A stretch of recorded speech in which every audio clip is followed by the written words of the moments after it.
इस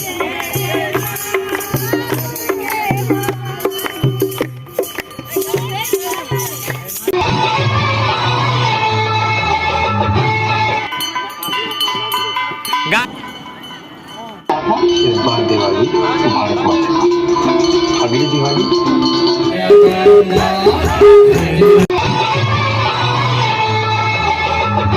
जी আমাৰ স্থানীয় মোহন শিবাগুড়ি স্থানীয় মন্দিৰেৰ সন্তোষী মা মন্দিৰৰ ভক্ত তেখেতে সমগ্ৰ আমাৰ টুপিয়া অঞ্চল জুৰি সকলোৰে সহযোগত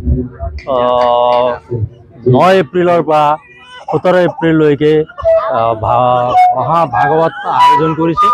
লগতে দেৱী ভাগৱতৰ লগতে ইয়াত দুৰ্গা স্থাপনো কৰিছে। গতিকে সমগ্ৰ অঞ্চল জুৰি ইয়াত ৰাইজৰ সমাগম অলপ পিছতেই হ'ব আৰু ভক্তবৃন্দই ইয়াত সমবেত হৈ আশীৰ্বাদ গাঁও কল্যাণ সমগ্ৰ অঞ্চলৰ কল্যাণ সাধনাৰ্থে দেৱী ভগৱতীৰ ওচৰত প্ৰাৰ্থনা জনাই সমগ্ৰ ৰাইজৰ তথা বিশ্বৰ কল্যাণ সাধন কৰাৰ উদ্দেশ্য তেখেতে এই ভাগৱত আয়োজন কৰিছে। হয়, আমি সকলো সনাতনী ধৰ্ম তথা হিন্দু ধৰ্মাৱলম্বী লোকসকলক স্বাগতম জনাইছোঁ। চৈত্ৰ নৱৰাত্ৰ ৰাম নৱমী শ্ৰীমদ দেৱী ভাগৱত মহাপুৰাণৰ আয়োজন কৰা হৈছে। ইতিমধ্যে আমাৰ জল যাত্ৰাৰ কাৰ্যসূচীটো সম্পন্ন হৈছে যোৱাকালি।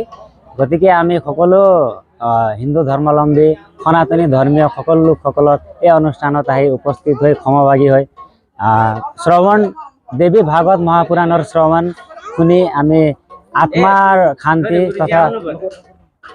শান্তি তথা বিশ্ব কল্যাণ জনকল্যাণৰ উদ্দেশ্য আগত ৰাখি এই ধৰ্মীয় অনুষ্ঠানটো আয়োজন কৰা হৈছে।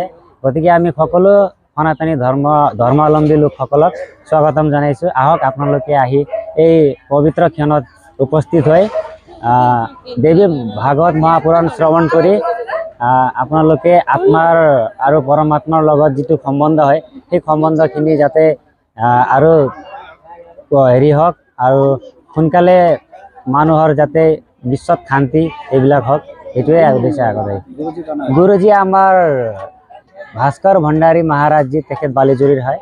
তেখেতে আহি ইতিমধ্যে এদিনৰ কালি আনুষ্ঠানিক কাৰ্যটো সম্পন্ন কৰিছে। গতিকে আমি আজিৰ পৰা দ্বিতীয় ভাগৱত পাঠৰ আৰম্ভ হ'ব। খন্তেক সময়ৰ পিছতে আৰম্ভ হ'ব।